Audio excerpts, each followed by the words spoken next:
बिस्मिल्लाहिर्रहमानिर्रहीम। अस्सलामु अलैकुम वरहमतुल्लाहि वबरकातुहू। आबिद राजा चैनल की तरफ से आज मैं अपने दोस्तों को हर मर्ज से शफा की दुआ बताऊंगा। उससे पहले मैं अपने तमाम दोस्तों से गुजारिश करूंगा कि चैनल को सब्सक्राइब करें, बेल आइकन पर क्लिक करें ताकि डेली वीडियो आप दोस्तों तक पहुंच सके। तो स्टार्ट करते हैं आज का लेसन। बिस्मिल्लाहिर्रहमानिर्रहीम। नबी अकरम सल्लल्लाहु अलैहि वसल्लम ने इरशाद फरमाया कि जिस शख्स की मौत का वक्त ही न आ चुका हो, इसको इसकी दुआ की बरकत से अल्लाह ताला शफा अता फरमा देते हैं। दुआ क्या है? अस्अलुल्लाहल अज़ीमा रब्बुल अर्शिल अज़ीम अन यशफिक। फिर पढ़ लें,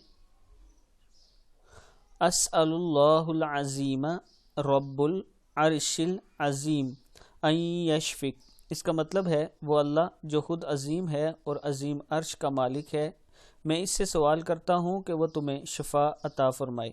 किताब का हवाला ये नीचे मौजूद है, आप लोग जाके किताब में देख सकते हैं। इस वीडियो को आगे आप दोस्तों ने ज़रूर शेयर करना है। अस्सलामु अलैकुम वरहमतुल्लाहि वबरकातुहू।